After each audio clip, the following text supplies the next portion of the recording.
Jane Austen. Pride and Prejudice. Chapter 8. At 5 o'clock the two ladies retired to dress, and at 6:30 Elizabeth was summoned to dinner. To the civil inquiries which then poured in, and amongst which she had the pleasure of distinguishing the much superior solicitude of Mr. Bingley's, she could not make a very favourable answer. Jane was by no means better. The sisters, on hearing this, repeated 3 or 4 times how much they were grieved, how shocking it was to have a bad cold, and how excessively they disliked being ill themselves, and then thought no more of the matter, and their indifference towards Jane when not immediately before them, restored Elizabeth to the enjoyment of all her original dislike. Their brother, indeed, was the only one of the party whom she could regard with any complacency. His anxiety for Jane was evident, and his attentions to herself most pleasing, and they prevented her feeling herself so much an intruder as she believed she was considered by the others. She had very little notice from any but him. Miss Bingley was engrossed by Mr. Darcy, her sister scarcely less so, and as for Mr. Hurst, by whom Elizabeth sat, he was an indolent man, who lived only to eat, drink, and play at cards, who, when he found her prefer a plain dish to a ragout, had nothing to say to her. When dinner was over, she returned directly to Jane, and Miss Bingley began abusing her as soon as she was out of the room. Her manners were pronounced to be very bad indeed, a mixture of pride and impertinence. She had no conversation, no style, no taste, no beauty. Mrs. Hurst thought the same, and added, she has nothing, in short, to recommend her, but being an excellent walker. I shall never forget her appearance this morning. She really looked almost wild. She did, indeed, Louisa. I could hardly keep my countenance. Very nonsensical to come at all. Why must she be scampering about the country, because her sister had a cold? Her hair so untidy, so blowsy. Yes, and her petticoat. I hope you saw her petticoat, 6 inches deep in mud, I am absolutely certain, and the gown which had been let down to hide it not doing its office. Your picture may be very exact, Louisa, said Bingley, but this was all lost upon me. I thought Miss Elizabeth Bennet looked remarkably well when she came into the room this morning. Her dirty petticoat quite escaped my notice. You observed it, Mr. Darcy, I am sure, said Miss Bingley, and I am inclined to think that you would not wish to see your sister make such an exhibition.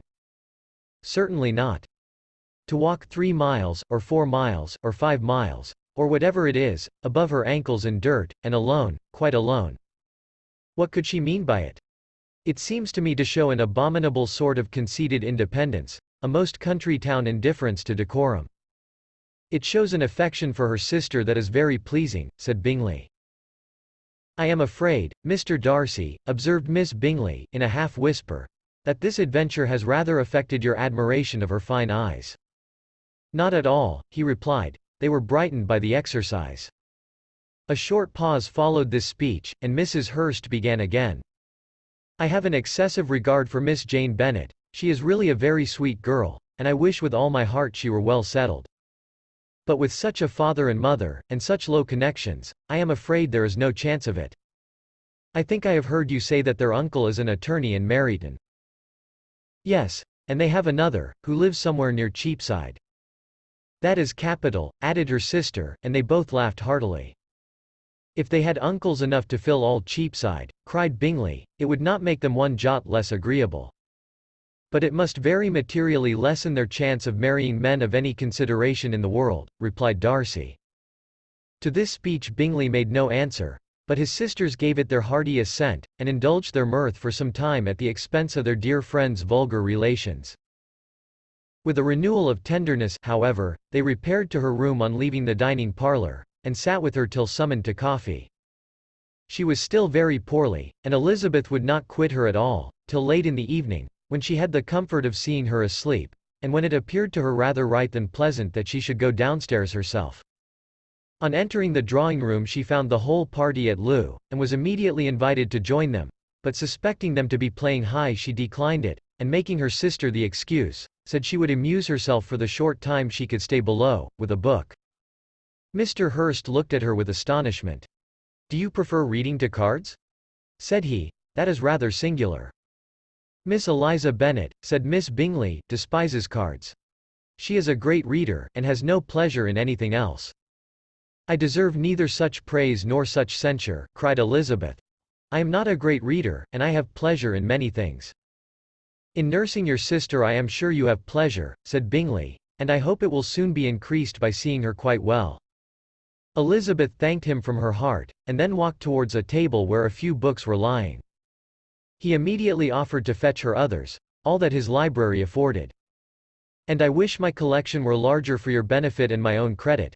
But I am an idle fellow, and though I have not many, I have more than I ever looked into." Elizabeth assured him that she could suit herself perfectly with those in the room. "I am astonished," said Miss Bingley, "that my father should have left so small a collection of books.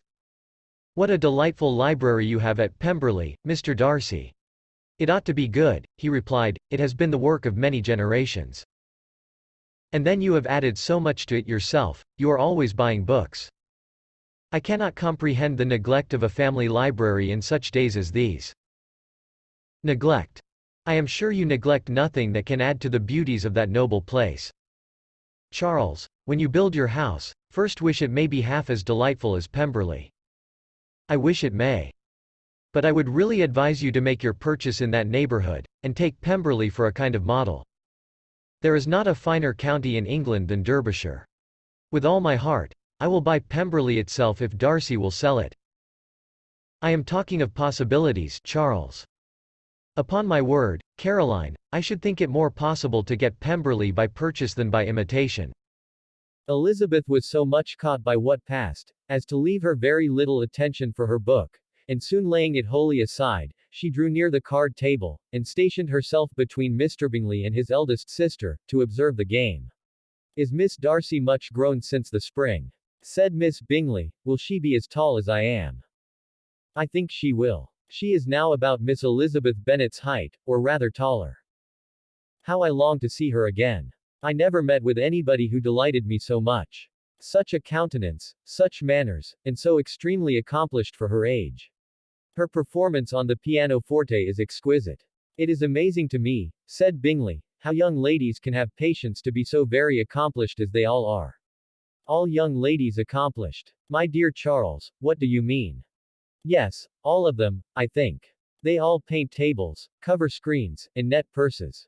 I scarcely know any one who cannot do all this, and I am sure I never heard a young lady spoken of for the first time, without being informed that she was very accomplished." "Your list of the common extent of accomplishments," said Darcy, "has too much truth. The word is applied to many a woman who deserves it no otherwise than by netting a purse or covering a screen. But I am very far from agreeing with you in your estimation of ladies in general. I cannot boast of knowing more than half a dozen, in the whole range of my acquaintance, that are really accomplished." "Nor I am sure," said Miss Bingley. "Then," observed Elizabeth, "you must comprehend a great deal in your idea of an accomplished woman." "Yes, I do comprehend a great deal in it." "Oh, certainly," cried his faithful assistant, "no one can be really esteemed accomplished who does not greatly surpass what is usually met with. A woman must have a thorough knowledge of music, singing, drawing, dancing, and the modern languages, to deserve the word, and besides all this, she must possess a certain something in her air and manner of walking, the tone of her voice, her address and expressions, or the word will be but half deserved. All this she must possess," added Darcy, "and to all this she must yet add something more substantial, in the improvement of her mind by extensive reading. I am no longer surprised at your knowing only 6 accomplished women. I rather wonder now at your knowing any. Are you so severe upon your own sex as to doubt the possibility of all this? I never saw such a woman.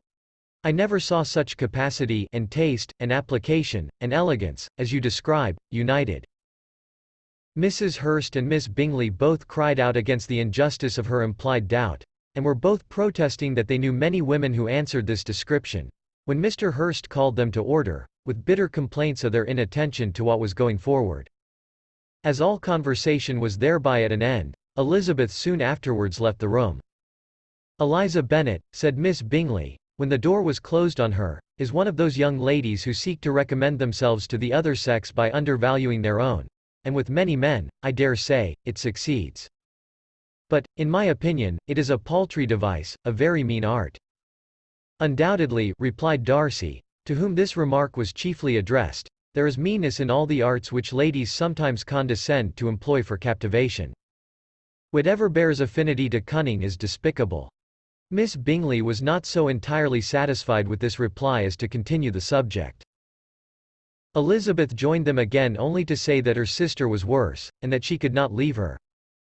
Bingley urged Mr. Jones's being sent for immediately, while his sisters, convinced that no country advice could be of any service, recommended an express to town for one of the most eminent physicians. This she would not hear of, but she was not so unwilling to comply with their brother's proposal, and it was settled that Mr. Jones should be sent for early in the morning, if Miss Bennet were not decidedly better. Bingley was quite uncomfortable. His sisters declared that they were miserable. They solaced their wretchedness, however, by duets after supper, while he could find no better relief to his feelings than by giving his housekeeper directions that every possible attention might be paid to the sick lady and her sister.